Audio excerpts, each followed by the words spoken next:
I share the sense of shock and dismay that the entire nation must feel at the despicable act that took the life of the nation's president. On the personal side, Mrs. Eisenhower and I share the grief that Mrs. Kennedy must now feel. And we send to her our prayerful thoughts and sympathetic sentiments in this hour. General, how would you counsel the American people at this time? In the face of such a terrible thing, I'm sure the entire citizenry of the nation will join as one man in expressing not only their grief, but their indignation at this act, and will stand faithfully behind the government. General, could you tell us how you got the word?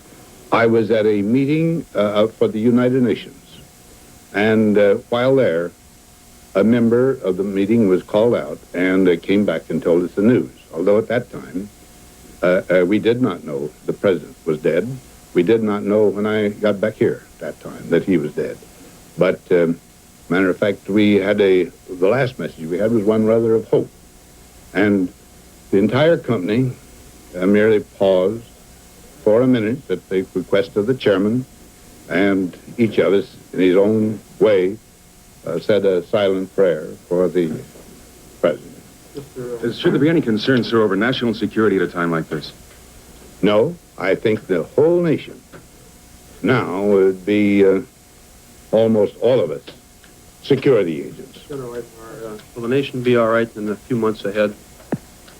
Oh, I'm not going to predict anything of that. I just say this. The American nation is a people of great common sense, and they are not going to be stampeded or bewildered. Thank you, Mr. President. History have assassinations affected the political course of events? Well, of course, in Lincoln's assassination, the presidency went to a man who was a registered Democrat, Mr. Johnson. In Garfield, I doubt that there was any. And, of course, McKinley, that brought in Theodore Roosevelt. Of course, there have been other attempts in late years. Mr. Truman was at a grave threat to his life, and Mr. Roosevelt, just before he was inaugurated, you remember, down when Mayor Cermak was killed, ran a very grave risk. These things have happened, and it seems inexplicable to me, because Americans are loyal. And it's just this occasional psychopathic sort of accident that occurs, and I don't know what we can do about it.